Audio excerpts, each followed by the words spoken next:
సమయం చాలా తక్కువగా ఉంది కాబట్టి మరి ఈరోజు మన ముఖ్య అతిథి ఈరోజు జైలుకు పంపించాలని రేవంత్ రెడ్డి ప్రతిరోజు ప్రతి నిమిషం కుట్ర పన్నుతున్నా జైలుకే కాదు ఉరి కంబానికైనా ఎక్కడానికి సిద్ధంగా ఉన్న నా ప్రజల కోసమని ఈరోజు మన కోసం వీరోచిత పోరాటం చేస్తున్న కేటీఆర్ గారు అదేవిధంగా వేదిక మీద ఉన్న అందరూ కూడా మాజీ మంత్రులు మాజీ ఎమ్మెల్యేలు అదేవిధంగా మరి స్థానిక నాయకులు జడ్పీటీసీలు ఎంపీటీసీలు మీడియా మిత్రులు మరి ముఖ్యంగా ఈరోజు మరి ఇక్కడ షాబాద్ కేంద్రంలో వచ్చిన రైతు సోదరులు రైతు కూలీ సోదరులు యువకులందరూ కూడా మరొకసారి జై తెలంగాణ చెప్తూ మిత్రులారా నేను ఒక్కటే విషయం చెప్తా మోసం చేసినోళ్ళని జైలు వేయాలన్నా మోసాలను అడ్డుకునేళ్ళని జైలు వేయాలన్నా చెప్పండి. మళ్ళీ అడుగుతున్నా మన ఇంటి గోడకు పొక్క పెట్టి మన ఇళ్లలో అల్మారాలో బంగారం తీసుకుని పోయిన దొంగలను జైలు వేయాలన్నా లేకపోతే మన ఇంటిని కాపాడిన వ్యక్తులను జైలు వేయాలన్నా ఎవరిని జైలు వేయాలి? దొంగలను జైలు వేయాలి, మోసం చేసిన వాళ్ళని జైలు వేయాలి. కానీ అలా మోసం ఎందుకు చేస్తున్నారు? మా తెలంగాణ ప్రజల ఆస్తిని ఎందుకు కొల్లగొడుతున్నారు? మా రైతుల భూములను ఎందుకు గుంజుకుంటున్నారని అన్నందుకు ఇలా కేటీఆర్ గారి మీద అక్రమంగా కేసులు పెట్టిండు రేవంత్ రెడ్డి. ఇది వాస్తవం. మిత్రులారా తెలంగాణలో ఎట్లా కేసులు అవుతున్నాయన్న విషయం ఒక్క నిమిషం మీకు చెప్పాలి. రోడ్డు మీద నడిస్తే కేసులు. పోయిన వారం ఏసీబీ ఆఫీసు నుంచి తెలంగాణ భవన్ కు రోడ్డు మీద నడుచుకుంటూ వస్తే కేటీఆర్ గారి మీద కేసు పెట్టింది రేవంత్ రెడ్డి ప్రభుత్వం. మిత్రులారా భువనగిరిలో మీ అందరి పక్షాన బీఆర్ఎస్ నాయకులందరూ కలిసి కొట్లాడుతుంటే రైతన్నలకు మోసం చేస్తున్నారు ఎందుకు అని చెప్పి కొట్లాడుతుంటే కాంగ్రెస్ గుండగాళ్ళు పొద్దున 11 గంటలకు పెద్ద ఎత్తున జులూస్ తీసుకుంటూ పోయి మన బీఆర్ఎస్ పార్టీ కార్యాలయం మీద దాడి చేసి తెలంగాణకు ప్రాణత్యాగానికి కూడా సిద్ధమై తెలంగాణను తీసుకొచ్చిన కేసీఆర్ గారి ఫోటోను తీసుకొని దాన్ని ముక్కలు ముక్కలు చేసి దాని మీద కాలు పెట్టిన దుర్మార్గులను రేవంత్ రెడ్డి ప్రభుత్వం ఒక్క నిమిషం చప్పట్లు కొట్టాల్సిన బాధ కాదు, రక్తం మరగాల్సిన విషయం ఇది మిత్రులారా. నేను మళ్ళా చెప్తున్నా, రేవంత్ రెడ్డి పోలీసులు ఆ గుండగాళ్లను సర్కిల్ ఇన్స్పెక్టర్ ఆఫ్ పోలీసు ఏ సీట్లో కూర్చుంటాడో ఆ సీట్లో కూర్చోబెట్టి ఆయన లైవ్ టెలికాస్ట్ ఇచ్చేటట్టుగా ఆయనకు అన్ని సౌకర్యాలు కల్పించి వాళ్ళను ఎమ్మెల్యే క్యాంప్ ఆఫీస్ తీసుకొని పోతారు.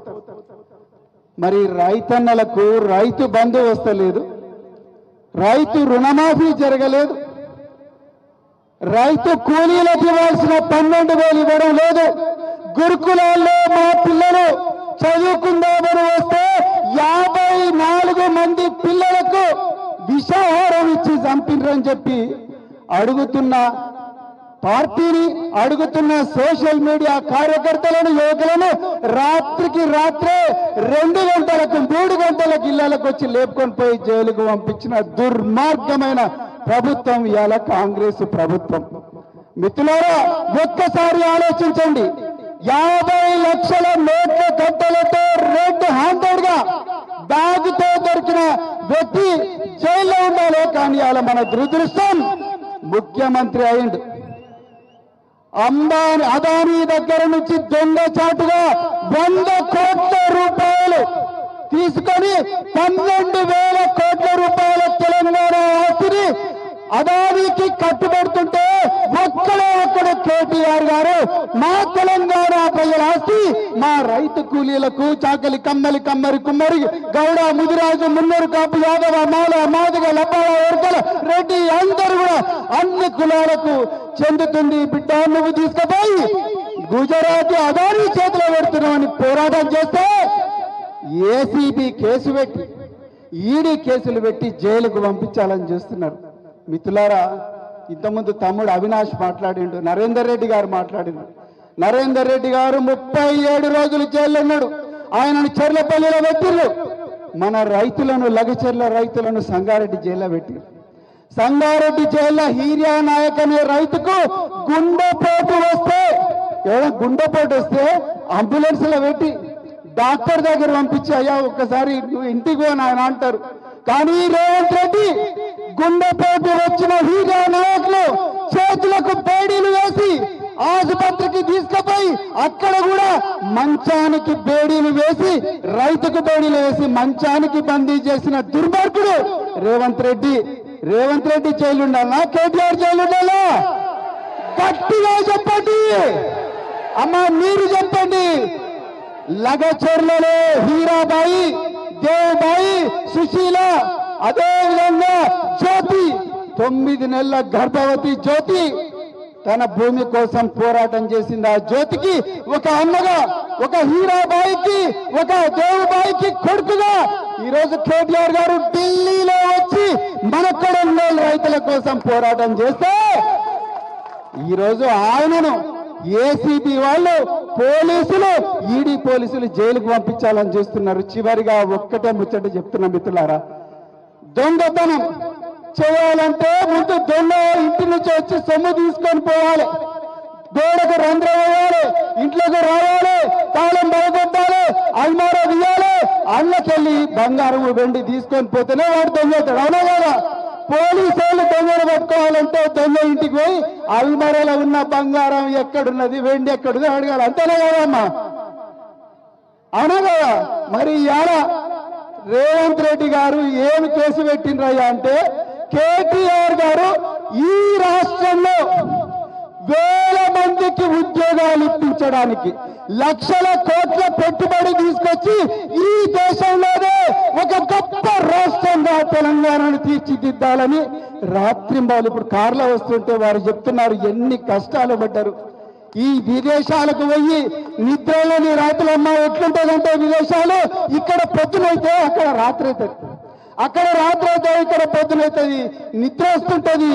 ఎన్నో చీత్కారాలు, ఎన్నో అవమానాలు, ఎన్నో ఈసడిప్పులు అవన్నీ కూడా తట్టుకొని ఒక్కడు ప్రపంచంలో 7 దేశాలకు మాత్రమే పరిమితమైన ఫార్ములా ఈని మన దగ్గరికి తీసుకొచ్చి మన దగ్గర 1000 కోట్ల రూపాయల సంపద తీసుకొచ్చి ఎన్ని రోజులని కూలి పని చేస్తాం? మన అవ్వలు కూలి పని చేసిండ్రు, మన అమ్మమ్మలు కూలి పని చేసిండ్రు, అదే కొడవళ్ళు కట్టుకొని కూలినాలు చేసుకుంటూ బతికినాం, అదే రేషన్ కార్డు బియ్యంతోనే బతుకుతున్నాం. ఇంకెన్ని రోజులు బతకాలి? కొడవళ్ళు బతికిన చేతులు రేపు కంప్యూటర్లతో ఆడుకోవాలి, కార్లను తయారు చేయాలని చెప్పి కేటీఆర్ గారు రాత్రంతా నిద్ర లేకుండా పనిచేస్తే రేవంత్ రెడ్డి ఇలా వారిని జైలుకు పంపించాలంటున్నాడు. ఒక్క పైసా దొరకలేదు, ఒక్క కేసు కూడా పెట్టే పరిస్థితి లేదు. అలాంటి వ్యక్తిని ఈరోజు జైల్లో పంపించాలని చూస్తున్నాడు. నిజంగా ఈ తెలంగాణలో 3.5 కోట్ల మందిని మోసం చేసిన వ్యక్తి ఎవరు? గట్టిగా చెప్పండి, 2 చేతులెత్తి చెప్పండి. అమ్మ సగం మంది ఎత్తుతలేరు అంటే వస్తున్నాయా పైసలు? 2 చేతులెత్తి చెప్పండి. ఎవరు తెలంగాణను మోసం చేసింది? ఎవరు జైల్లో ఉండాలి? తెలంగాణను తీసుకొచ్చిన వ్యక్తి ఎవరు? కేసీఆర్. తెలంగాణను ప్రపంచ పటంలో నిలిపిన వ్యక్తి కేటీఆర్.